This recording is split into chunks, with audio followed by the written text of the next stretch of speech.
ayyalal falah.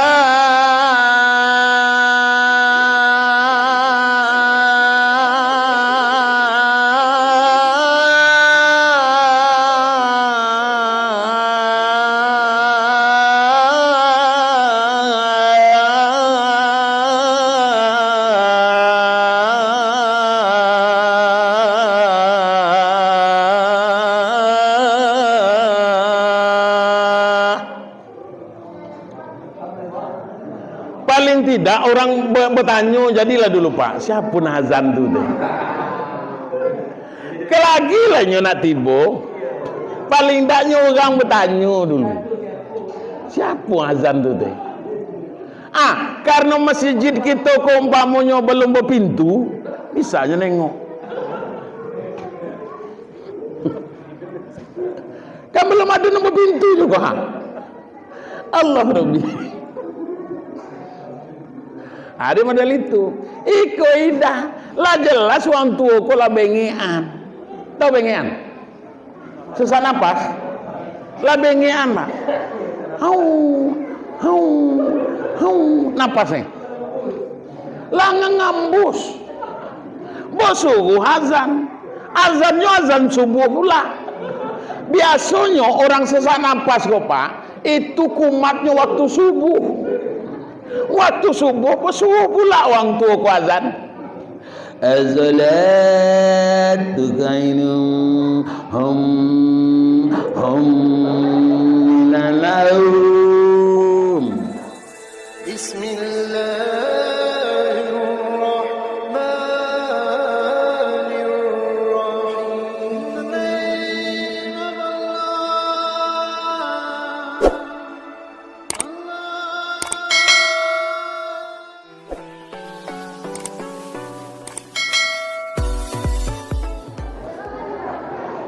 Assalamualaikum warahmatullahi wabarakatuh.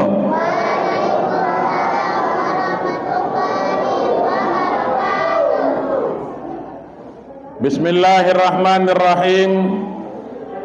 Alhamdulillahillazi asra bi'abdihi lailam minal masjidil haram ilal masjidil aqsa allazi barakna haulahu linuriyahu min ayatina innahu huwas samiul basir. Asyhadu an la ilaha illallah wahdahu la syarikalah wa asyhadu anna muhammadan abduhu wa rasuluh. Allahumma salli ala sayyidina Muhammad wa ala ali sayyidina Muhammad. Yang sama-sama kita hormati dan yang kita banggakan, Bapak Sekdes Desa Lubuk Mandarsah yang alhamdulillah malam ini dapat hadir bersama dengan kita. Kemudian Bapak Ketua BPD yang saya hormati dan seluruh anggota yang hadir. Kemudian yang saya hormati Ketua Lembaga Adat beserta nenek mama, dan juga yang saya hormati dan yang saya muliakan Bapak Imam beserta pegawai sarak lainnya. Seterusnya yang saya hormati Bapak Kepala Dusun Tanjung Pauh dan seluruh Bapak RT yang hadir. Alhamdulillah kita ini berada dalam RT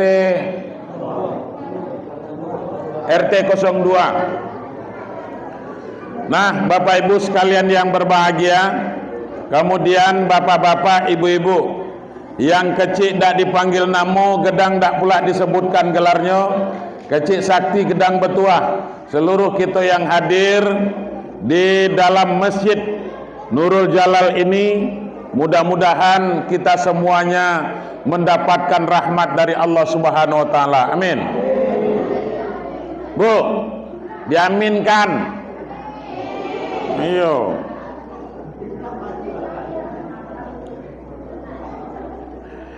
Nah, Bapak Ibu sekalian, sebelum saya meneruskan tausiah ini, karena orang tua kita tokoh masyarakat kita, Bapak Haji Samsuri AL, yang sekarang beliau sedang berada di Padang kalau nggak salah. Beliau sedang berobat karena sedang sakit. Mudah-mudahan kita berdoa kepada Allah Subhanahu wa taala. Mudah-mudahan Allah Subhanahu wa taala cepat mengangkat penyakit beliau dan mengembalikan kesehatannya. Mari sama-sama kita bacakan suratul Fatihah. Mudah-mudahan dengan keberkahan suratul Fatihah nanti, mudah-mudahan penyakit beliau diangkat oleh Allah Subhanahu wa taala. Ila hadratin Nabil Mustafa ala hazihi niyah al-Fatihah.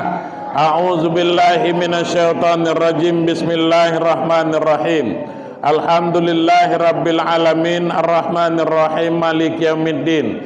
Iyyaka na'budu wa iyyaka nasta'in ihdinas siratal mustaqim siratal ladzina an'amta 'alaihim ghairil maghdubi 'alaihim waladdallin. Amin. Semoga orang tua, bapak kepala desa kita tadi, mudah-mudahan semuanya nanti akan kembali bersama-sama dengan kita dalam keadaan sehat.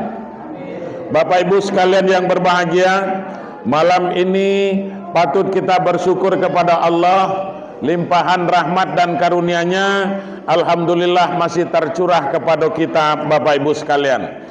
Kenapa saya katakan demikian? Karena mulai dari rumah kita melangkahkan kaki, kita ayunkan tangan dengan niat yang ikhlas untuk hadir ke rumah Allah ini, untuk hadir ke Masjid Bait Nurul Jalal, ya, ke Masjid Nurul Jalal ini dalam rangka maksud yang sama, tujuan yang sama, yakni kita merayakan peristiwa Isra dan Mi'raj Nabi besar Muhammad sallallahu alaihi wasallam. Inilah yang patut kita syukuri kepada Allah Bapak Ibu sekalian, sehingga malam ini Allah juga melimpahkan rahmatnya kepada kita sehingga kita sehat, sehingga kita ada kesempatan untuk hadir. Walaupun umpamanya sebagian juga belum hadir, Pak. Kenapa saya katakan demikian? Karena jumlah kakak kita lebih kurang katanya 90 kakak. Kalau hadir 90 kakak itu masing-masing umpamanya suami istri, tentulah umpamanya jumlah kita paling tidak 160 orang. Kalau 180 orang, tidak usahlah kita masukan budak ke kecil kok. Itu lah padat kita di masjid kok. Beda. Nah, namun Bapak Ibu sekalian, tetap juga kita berdoa kepada Allah. Mudah-mudahan mereka yang belum berkesempatan, saudara-saudara kita yang belum berkesempatan tersebut, semoga Allah Subhanahu wa taala memberikan hidayah kepada mereka. Amin. Bapak Ibu sekalian, ini kan cuman acara peringatan Isra dan Mi'raj. Yang saya khawatirkan nanti apa, Pak? Yang saya khawatirkan dengan jumlah 90 kakak tadi, sehingga nanti sholat Jumat pun kita tidak cukup 40 orang, Pak. Ini kan bahaya. Bapak Ibu sekalian yang berbahagia, artinya apa? Menurut Imam Syafi'i itu, kalau tidak cukup 40 orang yang sudah balik, Pak, maka harus nanti diulang dengan sholat zuhur. Kan gitu. Nah, oleh karenanya saya berpesan kepada ibu-ibu, nanti kalau hari Jumat umpamanya, kalau suaminya masih ada di rumah, hari Jumat itu suruhlah ke masjid, suruhlah sholat Jumat, Bu. Percayalah dengan saya. Kalau masalah Isra Mi'raj itu Bapak Ibu sekalian, setiap tahun kita memperingati Isra Mi'raj ini. Isra Mi'raj perjalanan Nabi Muhammad dari Masjidil Haram ke Masjidil Aqsa. Kemudian dari Masjidil Aqsa kemudian Nabi Mi'raj sampai ke Sidratul Muntaha sana. Kemudian dikasih oleh Allah, dikasih oleh dari Allah apa itu? Salat 5 kali sehari semalam. Kemudian itulah yang diwajibkan kepada kita. Selesai Isra Mi'raj, Pak. Shadaqallahul azim lah tuh. Namun hikmahnya yang akan kita ambil malam ini. Makanya tadi saya katakan kepada kita semua, Isra dan Mi'raj itu tentu harus meningkatkan keyakinan kita kepada Allah Subhanahu wa taala. Tema kita malam ini apa nih? Memperingati Isra Mi'raj dengan meningkatkan kualitas sholat. Wah, luar biasa. Walaupun sholatnya itu hurufnya masih kurang. Nggak apa-apa, itu karena yang bikin spanduknya yang salah. Nah, kita kan cuma mesan be. Bapak Ibu sekalian yang terhormat, makanya kalau kualitas ibadah sholat kita yang harus kita tingkatkan, Bapak Ibu, maka mari kita kaji dulu. Kita kaji sedikit demi sedikit nanti. Apa itu yang harus kita kaji sedikit demi sedikit? Pertama, Bu, tengok ke kau. Saya kok bukan main. Malam kok dapat pengawalan khusus. Karena didampingi oleh istri. Luar biasa, dusun Tanjung Pauh nih malam kok istimewa lah Pak. Karena apa? Tadi malam sampai ke Bangko saya Pak, ndak ikut. Sudah itu sampai tadi saya di Teluk Pandak, ndak juga. Malam kok awak naik ikut ke Lubuk Mandara 1, payo gitu. Kita ndak pakai supir lagi, biar awak dewe lah supirnya gitu. Nah, Bapak Ibu sekalian yang berbahagia. Nah, oleh karenanya ini tentu merupakan satu penghargaan kepada khususnya masyarakat kita. Dengan demikian, kembali kita kepada Isra Mi'raj yang harus kita yakini dengan keimanan Bapak Ibu. Pertama, kan sebelum Nabi itu diberangkatkan dibelah dadonya. Model itu ceritanya Pak ya. Dibelah dadonya oleh malaikat Jibril. Dibelah dado oleh malaikat Jibril, kemudian diambil hatinya, dibasuh hati Nabi Muhammad itu dengan air Zam-Zam Pak. Kemudian baru ditaudan kembali dado Nabi Muhammad itu. Apa hikmahnya? Hikmahnya yang kita ambil Pak. Hikmahnya, kenapa Nabi itu dibelah dadonya? Karena akan menghadap Allah. Karena akan memenuhi panggilan Allah Pak. Jadi setiap kita yang akan memenuhi panggilan Allah, maka terlebih dahulu bersihkan dulu hati Pak. Bukan berarti hati Nabi itu tidak bersih lalu dibersihkan malaikat Jibril. Tidak seperti itu. Hati Muhammad itu sudah suci dan lebih disucikan lagi. Kenapa? Karena beliau akan memenuhi panggilan Allah Subhanahu wa taala, akan menghadap kepada Allah. Menghadap kepada Allah, langsung beliau itu nanti berhadapan dengan Allah, dalam artian berhadapan dengan Allah itu Bapak Ibu sekalian, bukan berarti Nabi langsung melihat Tuhan, itu tidak. Nah, Bapak Ibu sekalian yang berbahagia, tetapi yang jelas makna yang harus kita ambil bahwa Nabi sebelum diberangkatkan dibersihkan hatinya. Kenapa? Karena akan menghadap Allah, karena akan memenuhi panggilan Allah. Makanya kita Pak, sebelum memenuhi panggilan Allah, bersihkan dulu hati kita Pak. Bagaimana caranya? Jangan tiru model Nabi itu. Nabi dibelah dadanya, lalu nanti kumpamanya kita belah puluh dado, mati. Percayalah dengan saya, mati Pak. Tidak percaya, coba lagi. Kira-kira bahasa saya kok ngerti tak kita nih? Nah ibu-ibu, ibu ngerti tak bahasa saya kok? Awak orang dusun masalahnya, jadi agak kolot bahasanya. Paham ya Bu ya? Tidak ada jawabannya. Paham apa tidak? Iyo. Kalau tanya tu jawab. Iko kadang-kadang bertanya ida umpamanya, dah ada ditanya dah nyongot tago. Kan gitu. Nah, Bapak Ibu sekalian yang berbahagia, bersihkan dulu hati. Bagaimana cara kita membersihkan hati kita Bapak Ibu sekalian? Maka Allah mengatakan di dalam Al-Qur'an. Apa kata Allah? Iza kuntum ila shalah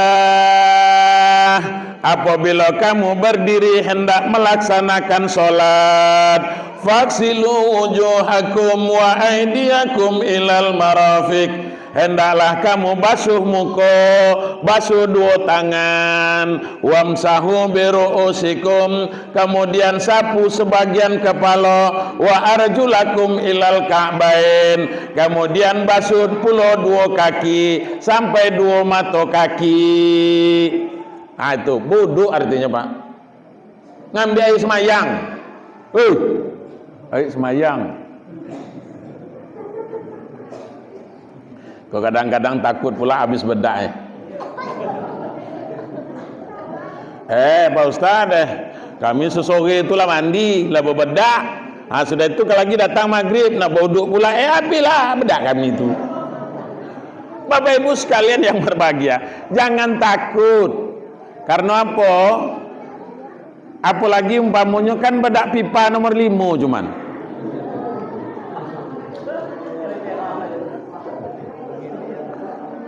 Nah, baik, Bapak Ibu sekalian yang berbahagia. Jadi basuh muka, gitu Pak. Iza kuntum ila sholah faksilu wujuhakum. Kenapa muka yang akan dibasuh, Pak? Kenapa dua tangan yang akan dibasuh? Kenapa kepala yang harus kita sapu umpamanya? Kenapa umpamanya kaki yang harus dibasuh? Bapak Ibu sekalian, coba aning maknanya ibu-ibu yang berbahagia. Karena yang dapat mengotorkan hati kita tuh, yang dapat mengotorkan hati kita tuh cuma 4 tuh lah, Pak. Yang dapat ngotori hati kita kok, itu cuma yang 4 macam tuh yang ada di tubuh kita kok. Apa yang pertama? Muka. Kenapa muka, Pak Ustaz? Karena muka kok sering nian berbuat dosa. Mulai dari mana tuh? Mulai dari alis.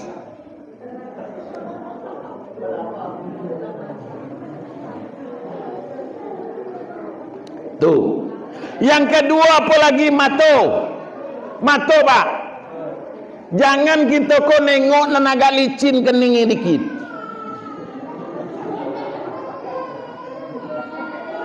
Gitu.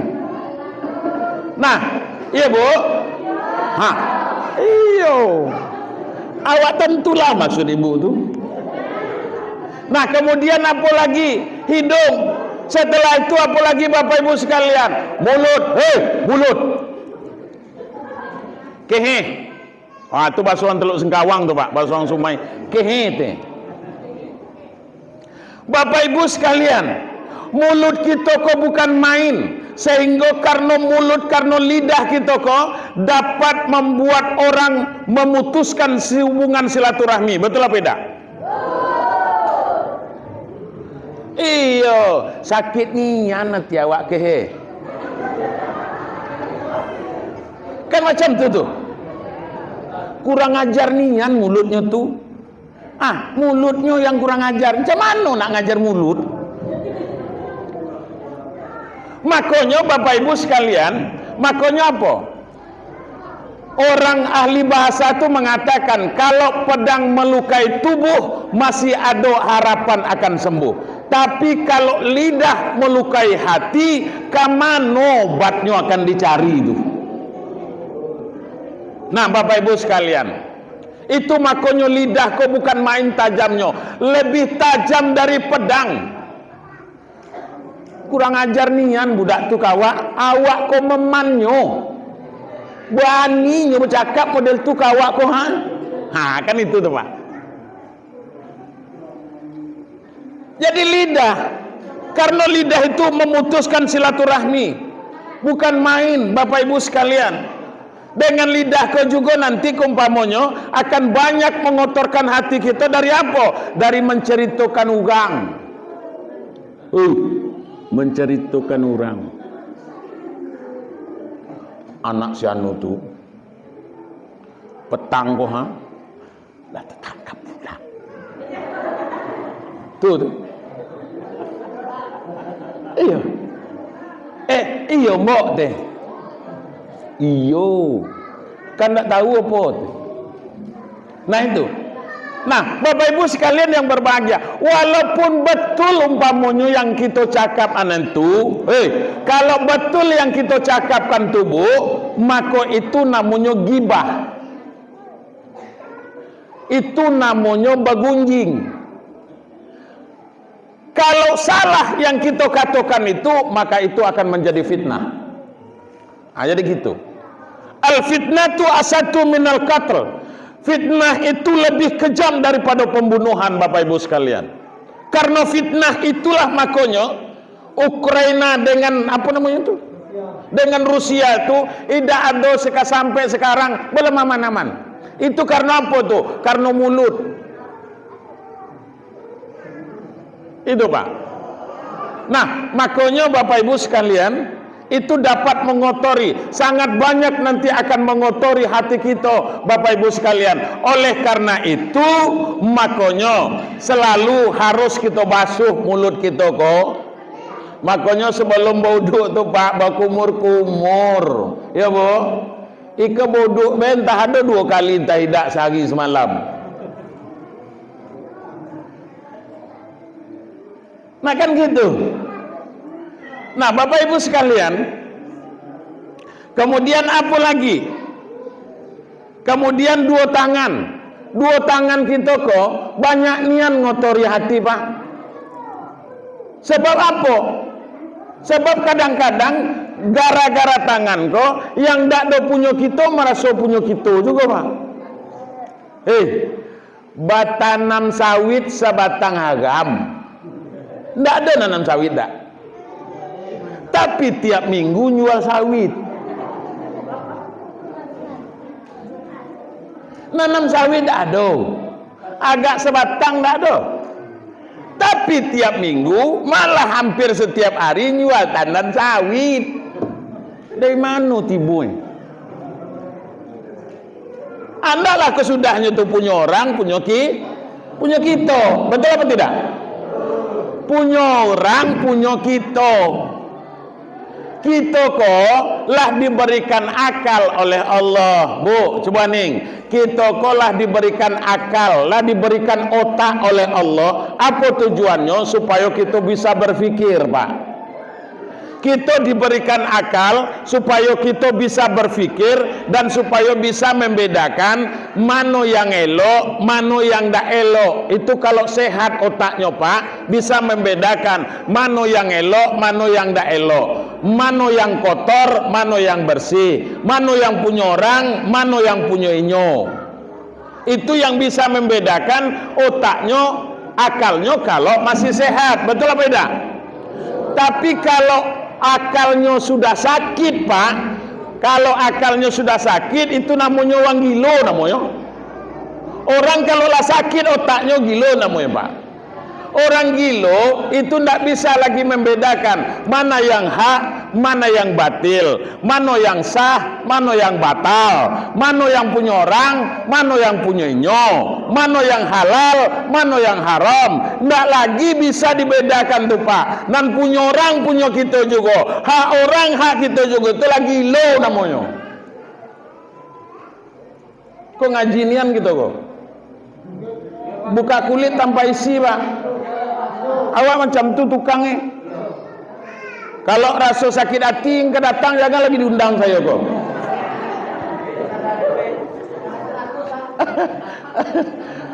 Apa nak saya takut saya penanggung jawab keagamaan di Kecamatan Tengah Hilir kok.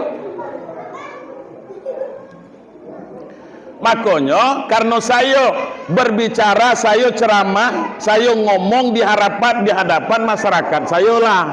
Nah Bapak Ibu sekalian, artinya nanti jangan sampai di akhirat tuh nanti saya ditanya oleh malaikat, Pak Waket katanya, Pak Sobandi pernah disampaikan di Tanjung Pauh model koko? Artinya lah pernah saya sampaikan. Artinya utang saya lah lunas Pak Mantan. Tapi kalau lagi juga umpamanya melakukan setelah ini, itu kan ada tanggung jawab lagi saya Pak. Itu maksudnya tuh. Jelas Bu? Jelas beda. Apa nak bahasa Indonesia nian saya? Hah? Bapak Ibu sekalian yang saya muliakan. Jadi syukuri akal kita yang masih sehat. Kau coba tengok kita kalau ada umpamanya disikol lewat orang gilo, Pak. Ini tak bisa, urat malunya pun hilang tuh, Pak. Tak ada rasa malu dah tu. Itu makanya kadang-kadang tak pernah aman rumah tangga. Paham tuh? Itu makanya tak pernah aman rumah tangga, tak pernah tenang rumah tangga, bacekak manjang begawe. Karena apa tuh? Karena kadang-kadang yang kita sebagai suami untuk memberikan nafkah itu, Pak, dari jalan yang tak do elok. Itu.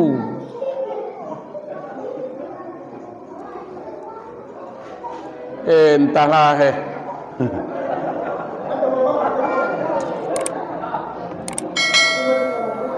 Apa masih terus lagi gitu. Iya. Nah, payu. Nah, kemudian Bapak Ibu sekalian yang berbahagia, itu tangan. Kemudian apa lagi? Rambut. Bu, rambut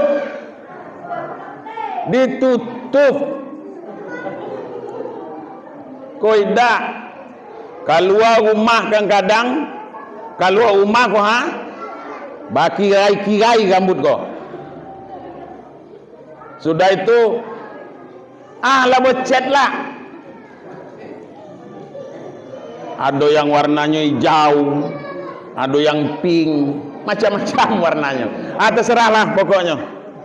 Nah, kemudian apa lagi? Kaki juga banyak berbuat maksiat kepada Allah. Karena apa? Karena dilangkahkan kepada tempat yang tidak diridhoi oleh Allah Subhanahu wa taala. Jadi gitu, Pak. Makanya dibersihkan hati kita sebelum memenuhi panggilan Allah tuh, bersihkan dulu. Sebelum kita sholat, bersihkan dulu. Iko kadang-kadang semayangnya laidak.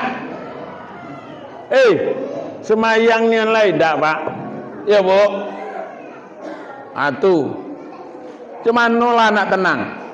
Karena Allah mengatakan ala bizikrillah tatmainnul qulub. Yang dapat menenangkan hati kita ini adalah apabila kita ingat dengan Allah dan kita mau berintisalul awamir wajtinabun nawahi, mau menjunjung tinggi perintah Allah dan meninggalkan yang dilarang oleh Allah. Iko ida datang panggilan umpamonya, lada tahu itu, dikasih tahu kodenya. Apa kodenya? Passwordnya umpamonya. Hayyalah sholat, katanya dari masjid kok. Nantilah kalau nak sembahyang ke masjid kok, di rumahnya laidak.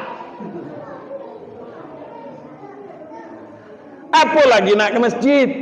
Itu makanya lambat selesainya masjid kita kok.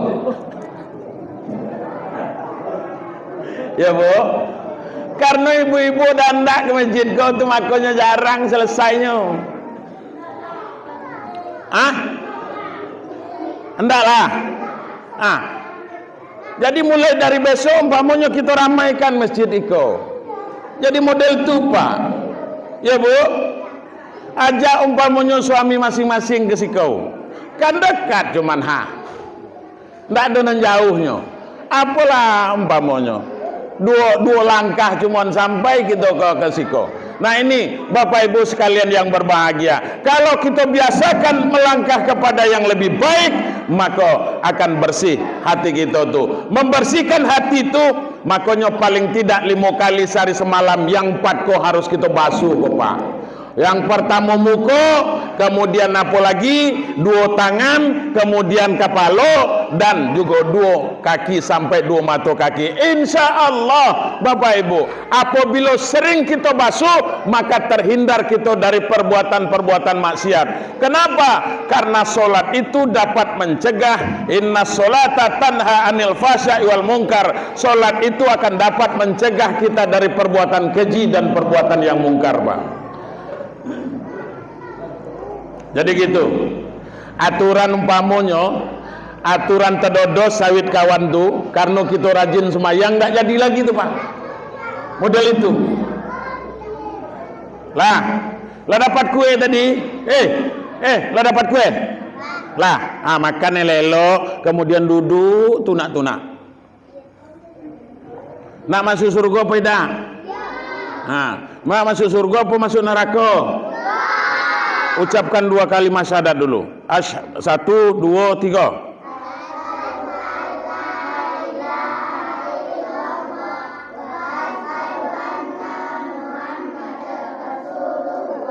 Nanti kalau lah hampir selesai nanti ceramah Ustadz kok ada pertanyaan. Siapa yang dapat ada hadiahnya sen 20.000. Iyo. Kau tengok sini. Koha. Ado. Sesibuan dah. Ado. Kok. Makanya dengar lelok ya. Nanti pertanyaannya dak do nampayah dak.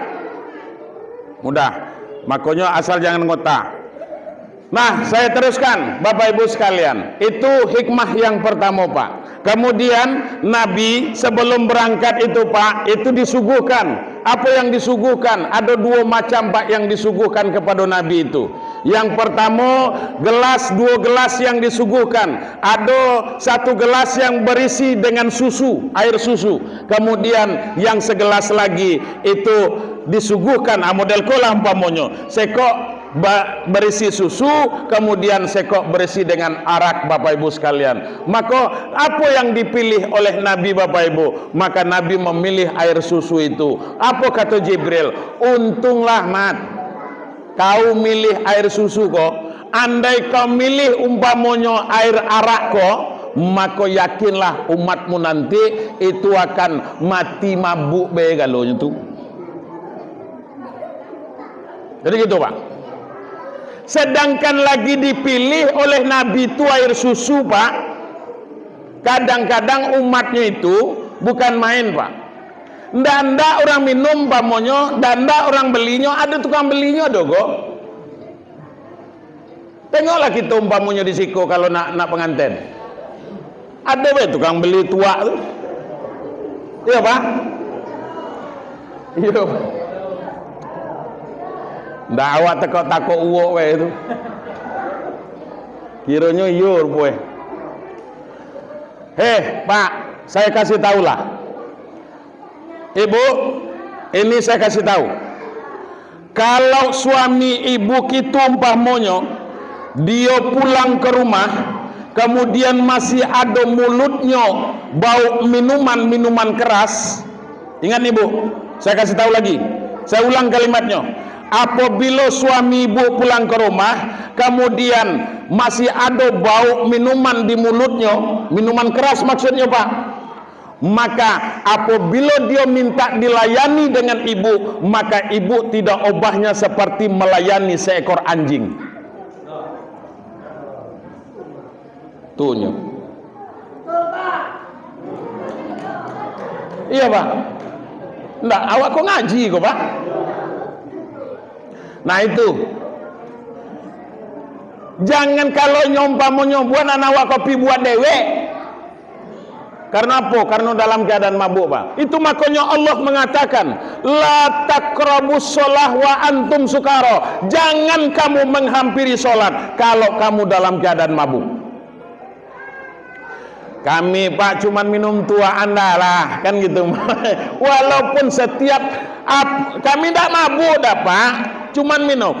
Masalahnya mabuk dan tidaknya tuh banyaknya memabukkan, maka sedikitnya juga diharamkan, Bapak Ibu sekalian. Itu.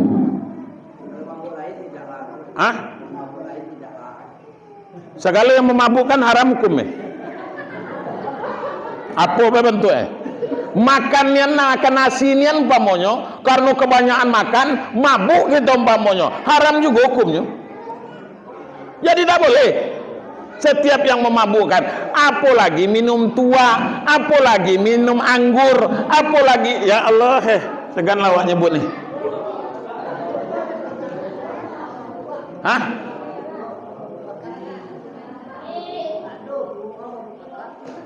Iya, Artinya mabuk makan tuh jarang lah umpamanya, ndak ada ketemu juga. Saya belum juga ada ketemu orang yang makan umpamanya kemudian mabuk, jarang, ndak juga pernah ketemu, kecuali orang mabuk bermobil iyo. Kan gitu. Jangan, Bapak Ibu sekalian yang berbahagia. Jadi itu konsekuensinya, Bu. Kalau umpamanya ada yang mabuk, ini macam mana lah Pak supaya nak berkah, macam mana lah supaya nak berseri dusun kita kok, bagaimana dusun nak bercahaya Bapak Ibu sekalian. Ketika orang nak pengantin ke lagi, ketika ada orang sedekah ke lagi umpamanya, malam sebelum sedekah tu mulai mabuk-mabuk. Kemudian ada umpamanya ada beto, mohon maaf lagi, ada be yang membandari, ada be tokenya yang tukang belikan nanti umpamanya, orang yang memfasilitasi umpamanya, saya dah ikut minum nih karena kau kan gitu umpamanya. Kemudian ada anak muda nih, Pak kau kami tolong belian kami tua umpamanya, saya kasih duitnya, saya dah ikut minum, maka saya sama dosanya seperti orang yang minumnya itu. Oh, saya dah ada minum bakua, duit saya dah juga, orang tu cuma minjam motor saya, cuma nak belinya tu, maka yang punya motor tu sama juga dosanya dengan orang yang minum. Oh, saya dah ikut minum bakua, motor saya dah ada, kebetulan sedekahnya di rumah saya, yang punya hajat tu berdosa juga. Itu kalau nak undang saya ngaji.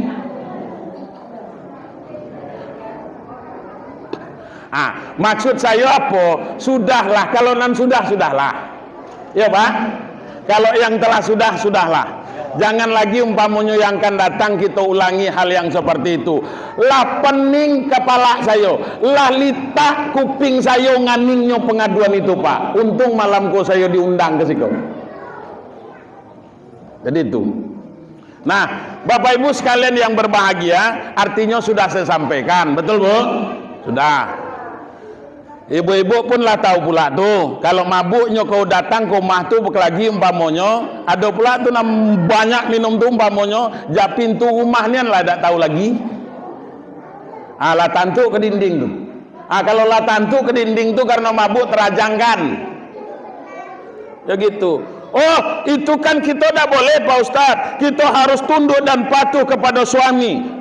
Sepanjang suami itu kalau suami itu tidak berbuat maksiat kepada Allah. Ini perbuatan maksiat, mabuk. Alim mamanya, ada penyentung pintu tu bagi giginya. Tahu penyentung pintu? Kayu pengunci pintu tu segedang ke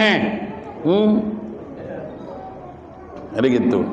Nah, Bapak Ibu sekalian, kemudian apa? Linuriyahu min ayatina, kata Allah. Allah akan melihatkan sebagian tanda-tanda kebesaran Allah Subhanahu wa taala, diperlihatkan sebagian tanda-tanda kebesaran Allah kepada Nabi Muhammad itu. Apa? Di tengah perjalanan itu ada nabi, kepada nabi diperlihatkan ada orang yang hari ko nanam, hari ko manen, kemudian hari itu lah memetiknya umpamanya, kemudian setelah dipetik lah berbuah pula, pokoknya panen terus Pak, ndak ada berhenti-berhentinya. Kemudian apa? Nabi bertanya kepada Jibril, ya Jibril, apa model ukangko? Elok nian bibitnya. Kok bisa seperti itu? Kata Nabi, itulah nanti Muhammad, model umatmu yang rajin berinfak dan bersedekah. Jadi gitu Pak. Kata Nabi kan, kata Allah Subhanahu wa taala dalam Al-Qur'an kan model itu. Orang yang berinfak di jalan Allah tidak obahnya menanam 7 butir Pak. Setiap butirnya nanti akan menjadi 7 tangkai, dan setiap tangkainya itu nanti akan pokoknya berlipat-lipat Pak. Sama dengan nanam sawit ya. 1 biji kemudian buahnya banyak. Model itulah Bapak Ibu sekalian yang dicontohkan oleh Allah Subhanahu wa taala. Makanya Bapak Ibu, makanya kita jangan jadi orang loke. Jangan jadi orang pelit. Jangan jadi orang bakhil. Kita kadang-kadang selalu berpikir, wah rugi nian kalau saya berimpak 10.000. Aku kotak berjalan kok, jangan ada nanti lewanan.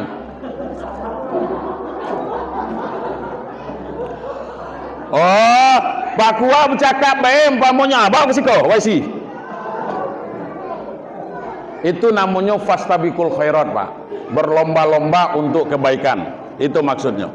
Nah, Bapak Ibu sekalian yang berbahagia, pokoknya hasil kotak yang berjalan tuh malam kok paling tidak dapat 5 juta. Iyo, supaya masjid kita kok cepat selesai. Iko mohon maaf saya kritik lah dikit. Enti karnian lah dado. Betul apa tidak? Iya Bu. Untunglah ibu-ibu kau bawa tika dari rumah. Kalau tidak, duduklah di semen kasar kau. Itu karena apa? Mungkinkah Enggak mungkin Pak. Artinya kita di sekolah. Makanya sisihkan sebahagian rezeki kita di jalan Allah. Infak sodakoh. Bapak Ibu sekalian, kalau kita bersedekah Pak, maka banyak sekali fasilitas yang akan Allah berikan kepada kita. Yang beramal di masjid kok, maka kita dapat giliran pahalanya Pak. Gitu. Dapat bagian batang Pak. Dapat bagian batang. Jadi kalau hasil panen kita umpamanya nak banyak, nak dilipat gandakan oleh Allah, hasil usaha kita nak dilipat gandakan oleh Allah, supaya untungnya lebih banyak, Bapak Ibu rajin-rajin berinfak dan bersedekah. Tidak perlu banyak. Tidak perlu banyak. 2.000 per hari Pak, boleh Bapak rasakan nanti manfaatnya. 2.000 per hari Pak, boleh Bapak nanti merasakan manfaatnya apa yang saya katakan ini. Pasti akan dilipat gandakan oleh Allah Subhanahu wa taala. Nah, hadirin wal hadirat rahimakumullah. Inilah manfaatnya. Tapi kalau kita jadi orang bakhil, ingat Allah mengatakan di dalam Al-Qur'an. Apa kata Allah dalam Al-Qur'an? وَلَا يَحْسَبَنَّ الَّذِينَ يَبْخَلُونَ بِمَا آتَاهُمُ اللَّهُ مِنْ فَضْلِهِ هُوَ خَيْرٌ لَهُمْ بَلْ هُوَ شَرٌّ لَهُمْ سَيُطَوَّقُونَ مَا بَخِلُوا بِهِ يَوْمَ الْقِيَامَةِ. Jangan sekali-kali kamu menyangka kata Allah bahwa apa yang telah Allah berikan kepada kamu berbentuk rezeki, kemudian kamu mempunyai sifat kikir, kamu mempunyai sifat bakhil. Menurut kamu sifat kikir itu yang terbaik yang kamu pelihara. Sayutau balhum syarul lakum, akan tetapi itulah sifat yang paling dibenci oleh Allah. Sayutawakuna ma bakhilu bihi yaumal qiyamah, maka Allah nanti akan mengalungkan harta yang kita kikirkan itu nanti di hari kiamat. Coba. Sayutawakuna ma bakilu bihi yaumal qiyamah, maka Allah akan mengalungkan apa yang kita pelitkan itu nanti di hari kiamat. Kalau kita punya umpamanya kebun sawit 5 hektar, kemudian hasilnya sudah kita nikmati, setelah itu kita tidak mau berinfak dan bersedekah, maka batang sawit itu nanti dikalungkan Tuhan. Tuh Pak, mana kotak di? Oh, lagi di situ. Ibu-ibu kan dong isi kotak di kau. Ada. Nah, Bapak Ibu sekalian yang berbahagia. Jadi itu kalau kita pelit Pak, kalau kita pelit susah nian rezeki itu. Percayalah dengan saya Pak. Tapi kalau kita pemurah, keberkahan rezeki itu akan diberikan oleh Allah. Karena apa? Artinya Bapak Ibu sekalian, kita sudah percaya dengan Allah, kita sudah berimtisalul awamir wajibnabun nawahi, sudah kita junjung tinggi perintah Allah, dan kita tinggalkan yang dilarang oleh Allah Subhanahu wa taala. Minuman yang memabukkan lah kita tinggalkan, sembahyang perintah Allah lah kita kerjakan, kemudian kita yakin dengan Allah. Maka apa jaminan Allah kepada masyarakat Tanjung Pauko? Lau anna alal qura amanu wattaqau la fatahna alaihim barakatim minas samai wal ar, kata Allah. Kalau penduduk Tanjung Pauko mereka beriman dan bertakwa kepada Allah, mereka rajin berinfak dan bersedekah, kemudian mereka rajin sholat, apalagi sholat berjamaah, la fatahna alaihim barakatim minas samai wal ar, maka Allah akan bukakan pintu keberkahan rezeki. Kalau berada pada langit yang paling tinggi, Allah akan curahkan. Sekalipun berada pada langit yang paling, pada bumi yang paling dalam, Allah akan keluarkan dengan syarat sembahyang, sudah itu berinfak, bersedekah kita umpamanya, menyumbang gitu. Insya Allah tidak perlu banyak, yang penting ikhlas. Untuk apa berimpak? Umpamanya berimpak kita mati ibu, sudah itu setahun, sudah itu tidak pernah lagi, itu percuma juga Pak. Lebih baik 2000 tapi setiap hari, itu lebih dicintai oleh Allah, gitu Pak.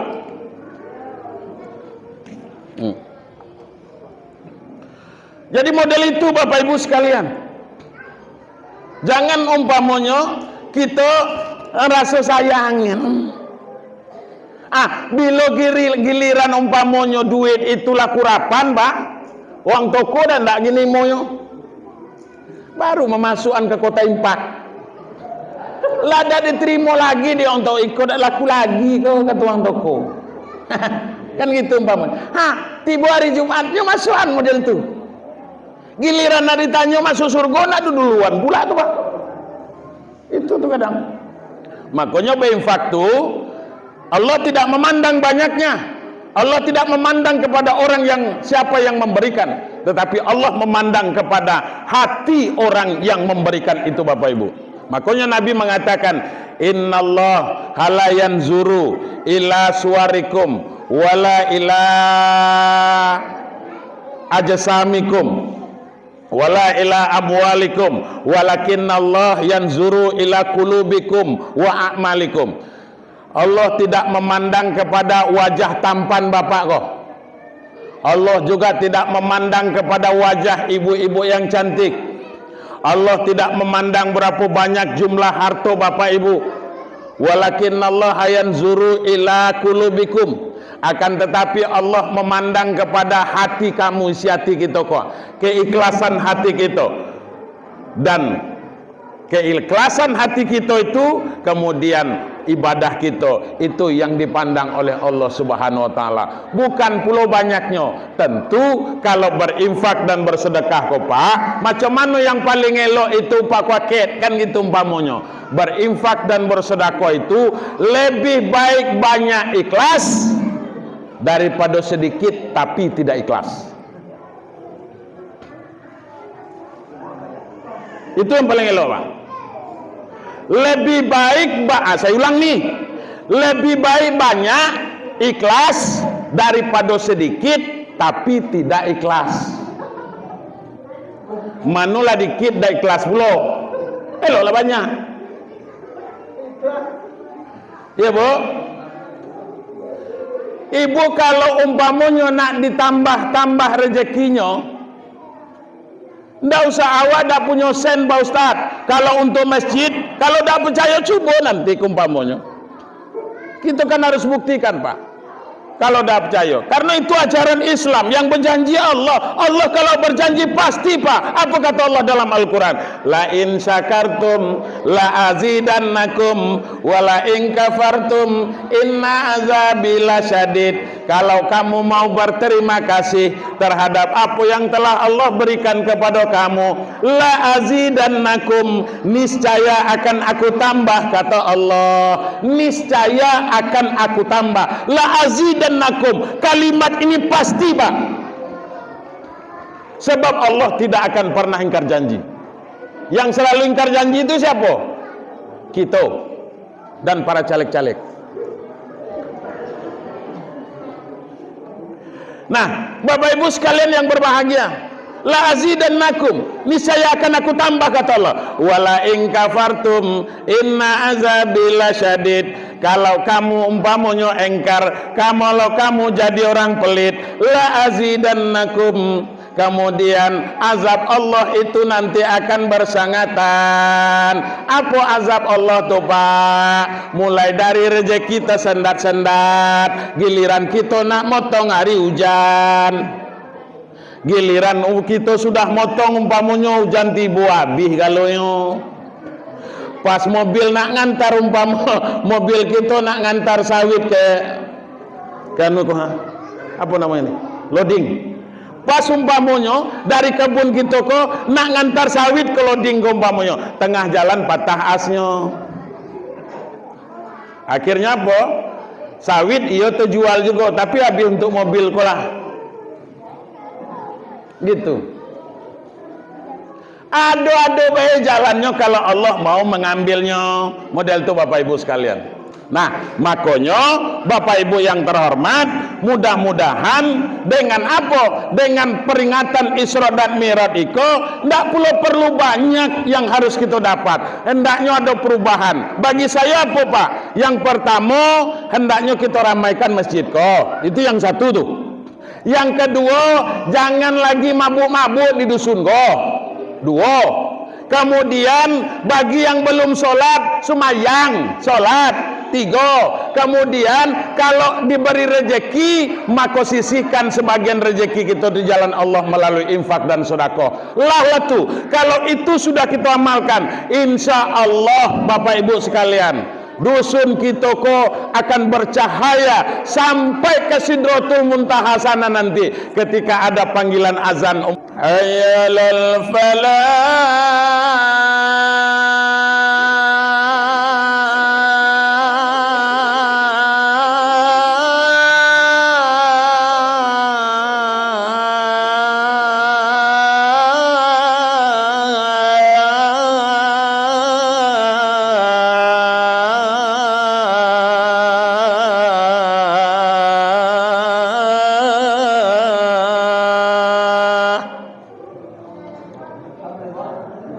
Paling tidak orang bertanya, jadilah dulu Pak, siapa azan tu deh? Kelagi lah nak tiba. Paling tidaknya orang bertanya dulu, siapa azan tu deh? Karena masjid kita umpamanya belum berpintu, bisanya nengok. Kan belum ada nombor pintu juga. Allah Rabbi. Ada model itu. Iko indah. Lah jelas orang tua ko lah bengean. Tahu bengean? Sesak napas. Lah bengean, Pak. Hau,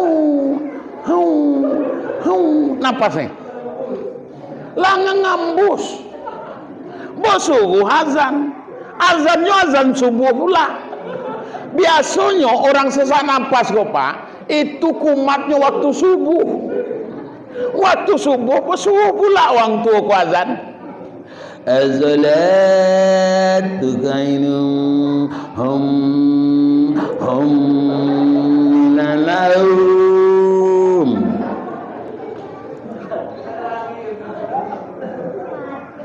Makanya waktu jangankan ugang masih tidur umpamanya, iblis ni yang ragu. Aduh. Nah, Bapak Ibu sekalian, mudah-mudahan ada manfaatnya pengajian kita malam ini. Amin. Demikian yang dapat saya sampaikan. Semoga ada perubahan dalam kehidupan kita. Hal-hal yang kurang berkenan hendaknya dapat kita berikan maaf kepada saya. Wallahu muwaffiq ila aqwamit thoriq. Wassalamualaikum warahmatullahi wabarakatuh.